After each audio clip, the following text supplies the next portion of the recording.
Shalom, chers auditeurs de l'émission Kanguka. Aujourd'hui, nous sommes lundi et vous allez tout de suite écouter l'émission de ce matin. Soyez bénis. Shalom, chers auditeurs de l'émission Kanguka. Mon nom est Chris Dikumana. Aujourd'hui, nous sommes lundi. Vous allez suivre la première partie avec le serviteur de Dieu, Esdras Biranguza, et moi, je vais continuer dans la deuxième partie.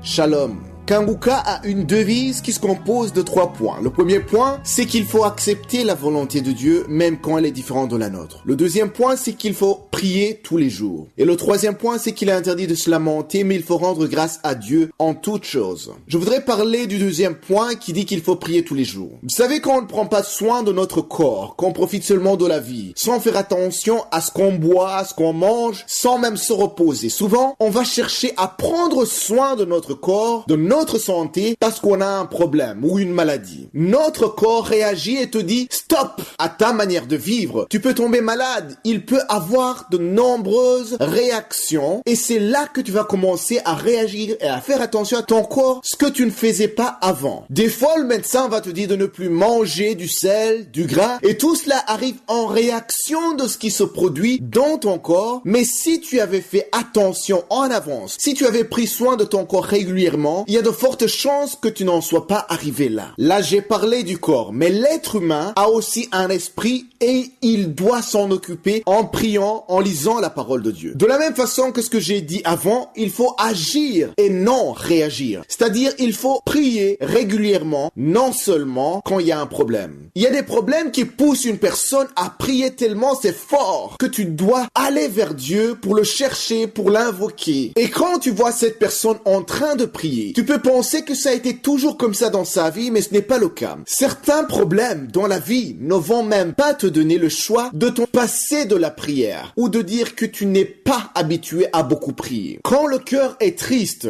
quand les possibilités se réduisent pour trouver une solution, quand tu vois que personne ne peut t'aider dans ta situation, je t'assure que même si tu ne sais pas prier, tu vas l'apprendre. Malheureusement, il y a des gens que Dieu veut, il leur parle mais ne font pas le premier pas pour aller vers lui. Il leur montre qu'il veut qu'ils prient, mais ces personnes ignorent cette voie et ne lui donnent pas suffisamment de valeur pour se tourner vers Dieu. C'est là que l'Éternel va permettre à certaines situations compliquées pour ces personnes pour qu'ils reviennent à lui. Souvent, quand le peuple de Dieu se rebellait contre lui, il permettait qu'il soit vaincu par ses ennemis, qu'il soit amené en captivité et soit serviteur de ses ennemis jusqu'à ce qu'il se répande et revienne vers lui pour qu'il le libère. Une personne qui est réveillée ne doit pas attendre de souffrir, de passer par les tribulations pour commencer à avoir une relation, une communion journalière avec Je suis. Lisons dans Hébreux chapitre 4 verset 16. Il est écrit: approchons-nous donc avec assurance du trône de la grâce afin d'obtenir miséricorde et de trouver grâce pour être secouru dans nos besoins. Tu dois avoir quelques minutes par jour, si tu as du temps, même 1 heure ou plus pour t'approcher du trône de la grâce. C'est le trône de la grâce et non le trône de la condamnation ou du jugement. Parce que nous ne sommes pas parfaits. Et sa grâce permet à chaque personne de s'approcher du trône de Dieu avec confiance, en sachant que celui qui se répand est pardonné et non condamné. Peu importe si tu penses être sale pour aller devant lui, pécheur pour aller devant Dieu qui est très saint, sachant qu'il y a le sang versé pour toi et moi, le sang qui purifie des péchés quand tu vas te repentir. Il n'y a donc pas d'excuse de ne pas aller devant le trône de Dieu. Le verset continue en disant: afin d'obtenir miséricorde et de trouver grâce pour être secouru dans nos besoins. Il y a une autre version qui dit pour être secouru au moment opportun. Tu ne commences pas à beaucoup prier parce que le moment est opportun. Parce que le moment opportun, ça veut pas dire demain ou après-demain, mais un jour, quand tu auras besoin d'être secouru, quand tu voudras voir la main de Dieu. Ce jour-là, l'Éternel se souviendra que tu n'es pas en train de prier pour tirer profit de lui, mais que vous aviez déjà une relation solide et quotidienne avant même que ces problèmes t'arrivent.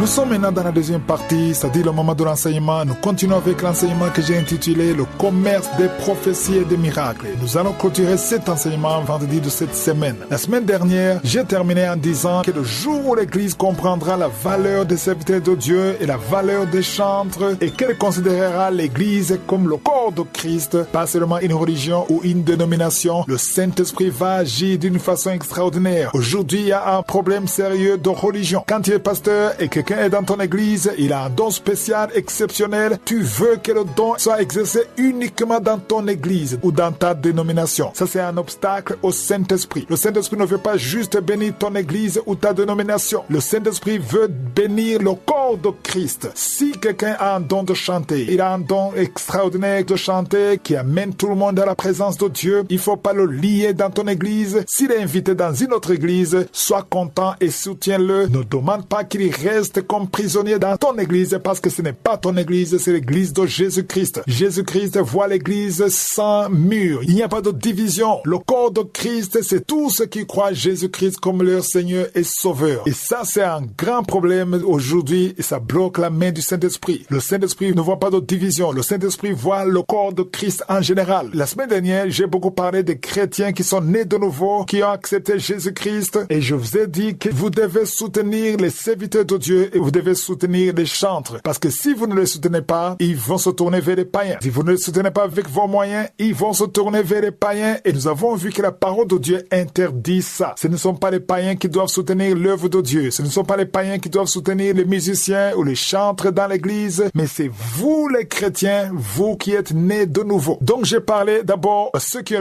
les dons de prophétie, les dons de prier pour les malades, les dons de chanter. J'ai d'abord parlé à ceux qui ont les dons, que la parole de Dieu dit que les dons du Saint-Esprit doivent être donnés gratuitement. C'est ce que Jésus a dit dans Matthieu 10, verset 8. Vous ne devez pas exiger de l'argent, vous devez donner gratuitement. Ça, c'est pour ceux qui ont le don. Et d'un autre côté, je parle aussi à ceux qui reçoivent le don, ceux qui bénéficient des dons. C'est-à-dire que ceux qui vont dans l'église, vous recevez les prophéties, vous recevez la guérison et vous êtes bénis par les dons de chanter. Vous aussi, vous avez la responsabilité de soutenir ceux qui ont les dons. Parce que si vous ne les soutenez pas, ils vont se tourner vers les païens. Nous avons vu ce que la parole de Dieu nous dit dans Jean 3 au premier chapitre, parce qu'il y a un seul chapitre, Jean 3, 1, verset 7. Il est écrit, car c'est pour le nom de Jésus-Christ qu'ils sont partis sans rien recevoir des païens. Ceux qui chantent pour Jésus, ceux qui exercent les dons spirituels, il est dit que c'est pour le nom de Jésus-Christ qu'ils sont partis. Ils sont partis en mission pour le nom de Jésus-Christ. Ils prophétisent pour le nom de Jésus-Christ. Ils chantent pour le nom de Jésus-Christ. Et ici, il est dit qu'ils n'ont rien reçu des païens, sans rien recevoir des païens. Donc, si on dit qu'ils n'ont rien reçu des païens, alors il est clair que ce sont les chrétiens, les enfants de Dieu qui doivent les soutenir. Parce que verset 8, lisez le verset 8, il est dit, nous devons donc accueillir de tels hommes afin d'être ouvriers avec eux pour la vie. Ça, c'est très important. Avant de commenter sur le verset 8, je vais un peu retourner au verset 7 qui dit qu'ils sont partis pour le nom de Jésus-Christ sans rien recevoir des païens. Donc, il y a deux possibilités. Ça dit que si ceux qui ont les dons, il y a deux choses qui vont se passer si vous ne les soutenez pas. Si vous ne les soutenez pas, c'est-à-dire que soit ils seront obligés de vous demander de l'argent. Voilà pourquoi aujourd'hui les conseils chrétiens sont comme les conseils païens. Parce que les païens, ils exigent de l'argent parce qu'ils ne viennent pas pour le nom de Jésus-Christ. Ils viennent pour eux-mêmes, pour leur gloire. Et ils exigent de l'argent et c'est normal. Mais les chrétiens ne devaient pas faire ça parce que ce n'est pas pour leur nom, c'est pas pour leur gloire, mais c'est pour le nom de Jésus. Voilà pourquoi ils demandent de l'argent. Ils demandent de l'argent parce que vous ne les soutenez pas. Ça, c'est la première possibilité. La deuxième possibilité, si vous ne les soutenez pas, soit ils vont vous demander de l'argent, soit ils vont se tourner vers les païens et ils vont recevoir l'argent des païens et ce qui est contraire à la parole de Dieu. Il devrait y avoir la différence entre un conseil chrétien et un conseil païen. Il faut comprendre que si vous voulez de belles chansons, une belle musique, une belle sonorisation, vous devez soutenir l'œuvre de Dieu et soutenir les chantres pour la gloire de Dieu. Et le verset 8 dit, nous devons donc accueillir de tels hommes afin d'être ouvriers avec eux pour la vérité. Si tu soutiens un serviteur de Dieu, un chantre pour le nom de Jésus, tu deviens ouvrier avec la personne devant Dieu. Même si tu ne chantes pas, même si tu ne prophétises pas, tu recevras la même récompense. Si l'église comprenait ça, ça mettrait fin au business ou au commerce dans l'œuvre de Dieu. Si je suis le vœu, je vais continuer d'en parler demain. Passez une bonne journée.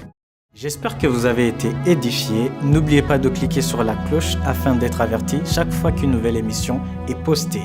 Soyez abondamment bénis.